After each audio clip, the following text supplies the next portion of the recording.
Have you ever started with calm certainty, believing this time it would last only to feel motivation quietly disappear after a few days? Have you ever done everything people recommend, followed the routines, listened to the advice, and still ended up restarting the same goal again and again, unsure what you were missing?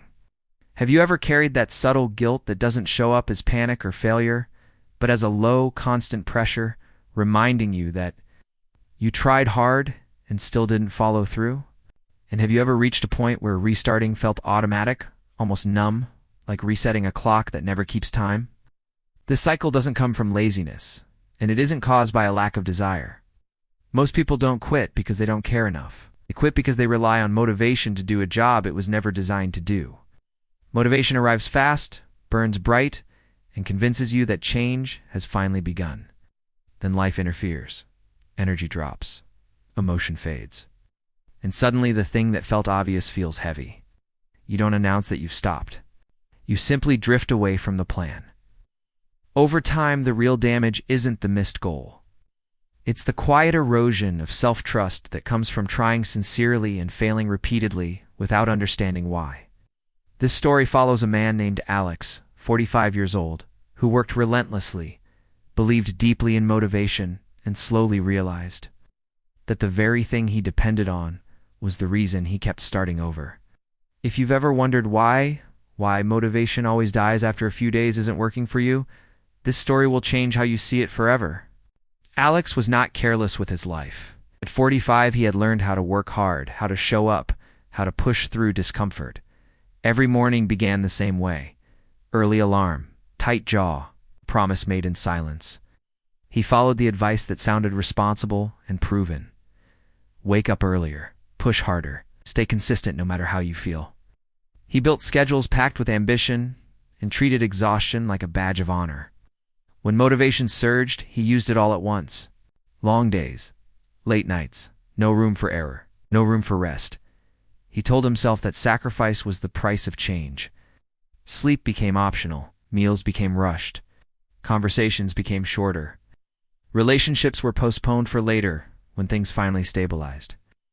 Alex believed this was what commitment looked like. He believed discomfort meant progress. Every time his energy dropped, he repeated the same thought, like a quiet prayer. I just need stronger motivation. But motivation didn't stay. It never did. The fourth or fifth day, the sharp edge dulled. Tasks that felt obvious became heavy. His focus scattered. The plan that made sense on paper started to feel unrealistic in real life. When he missed one step, the whole system collapsed, so he restarted. New plan, new promise, same pressure. Again and again. Exhaustion wasn't dramatic, it was slow. Mental fatigue crept in first. The constant self-monitoring. The constant push. The feeling that he had to manufacture energy just to keep going. Emotionally, he felt stretched thin, not overwhelmed. Just worn down, like he was always running slightly uphill. The hardest part wasn't failing. It was failing quietly. Alex didn't talk about it. He didn't complain. From the outside, he looked disciplined. Inside, he felt like he was constantly letting himself down.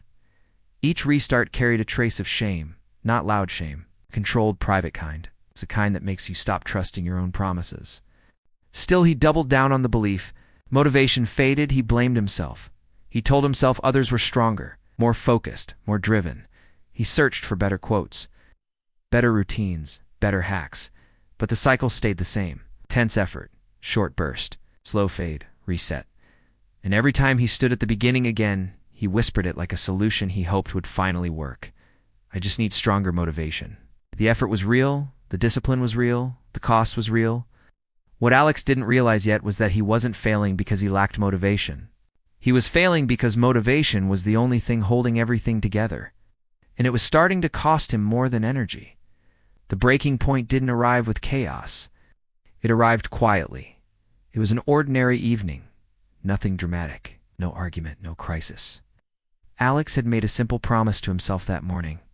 Just one commitment. One task he said he would finish before the day ended. It wasn't ambitious. It was reasonable. He believed this time he would follow through. By late afternoon, his energy was gone. The day had taken more than he expected. Work demands. Small interruptions. The steady pull of responsibility. By the time he sat down to begin the motivation, he felt that morning had evaporated. He stared at the task longer than he worked on it.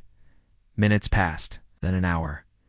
He told himself he'd start in 5 minutes, then 10. He didn't.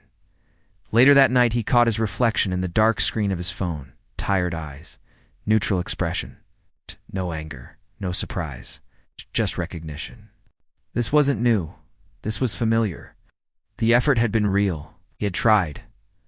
Again, in that moment, something cracked, not emotionally, but logically. He realized the promise he kept breaking wasn't because he didn't care. It wasn't because he was weak. It was because the system he depended on required him to feel a certain way to act, and feelings were unreliable. The method was broken, not the man. He sat there longer than necessary, not avoiding the task anymore, but reconsidering the belief behind it. Belief he had repeated for years? The belief that had shaped every restart. I just need stronger motivation. That belief had sounded harmless, encouraging even. But now, he could see the cost. Every time motivation failed, it took his confidence with it. Every time energy dipped, the whole structure collapsed. This belief wasn't pushing him forward. It was keeping him trapped. This belief was costing everything. Alex finally understood something that made him uncomfortable. If motivation was required for consistency, then consistency would always be temporary. Life didn't pause to protect his energy. Stress didn't wait for inspiration.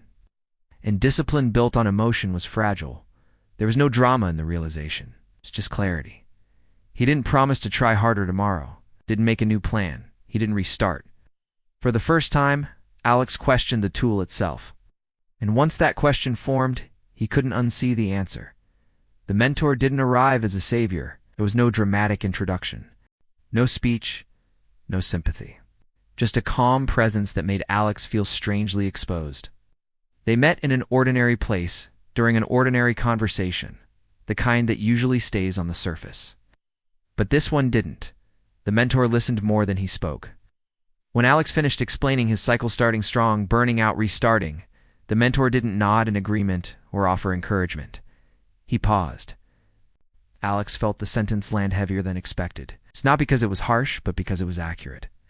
The mentor didn't ask about his goals or his motivation levels. He asked about what happened on low energy days, on busy days, on days when nothing felt easy. Alex realized he had built everything around how he felt at the start, not how life actually unfolded. The mentor picked up a small rusted container nearby and turned it upside down. A thin trail of liquid dripped from the bottom. Imagine this is your fuel tank, he said. You keep filling it. You keep pushing forward, but it's leaking. Alex watched the drops fall one by one. Motivation, the mentor continued, is emotional fuel. It burns fast. Without structure, it always leaks. Alex tried to defend himself. He talked about discipline, about grit, about pushing through. The mentor shook his head slowly. Force will never replace structure. He explained that motivation feels powerful because it's emotional. It creates urgency. It creates movement. But emotions rise and fall. They are influenced by sleep, stress, workload, and mood. Building consistency on motivation is like driving long distances with a leaking fuel tank. It works briefly, and it doesn't. You're not inconsistent, the mentor said. Your system is. The mentor asked Alex a question that made him uncomfortable. What happens when you don't feel like showing up? Alex had no answer. His plans assumed he would feel ready. His routines required enthusiasm. His discipline depended on pressure. The mentor leaned back. Real systems don't care how you feel, he said. They operate when energy is low. They survive bad days. They remove choice. Alex thought about every restart. Every time motivation faded and everything collapsed, he finally saw the pattern clearly. He had been trying to solve a structural problem with emotional effort. The mentor gestured again at the leaking tank. You keep blaming yourself for running out of fuel, he said. But you never fix the leak. For the first time, Alex didn't feel judged. He felt relieved. The struggle wasn't personal. It was mechanical. And mechanical problems have solutions. Motivation fades because it's emotional fuel, not a sustainable system. He didn't list principles like rules on a whiteboard. He spoke slowly as if each idea needed time to settle before the next one arrived. Principle 1. Remove the need to decide. You believe progress comes from making the right choice every day, the mentor said. That belief is exhausting. Alex felt exposed. Every morning began with a decision. Start or delay. Push or postpone. The mentor explained that motivation thrives on choice, but systems eliminate it. When a behavior is locked into place, same time, same trigger, same minimum standard, there's nothing to debate. Old belief shattered quietly. If I feel ready, I'll act. New clarity replaced it. Readiness is irrelevant. Structure moves forward whether you feel prepared or not. Principle 2. Stop relying on intensity. This one will hurt, the mentor said. Alex already knew why. He had always believed intensity was proof of seriousness. Big plans, big effort. The mentor challenged. The mentor challenged that belief directly. Intensity feels productive because it's emotional, he said. But intensity is unstable. It demands high energy in perfect conditions. The moment life applies pressure, it collapses. The old belief cracked. If I push harder, it will stick. Progress comes from low-effort actions repeated without negotiation. Systems favor boredom over excitement. They trade speed for reliability. Alex didn't like that idea. It felt slow. But it also explained every burnout he'd ever had. Principle 3. Build leverage, not pressure.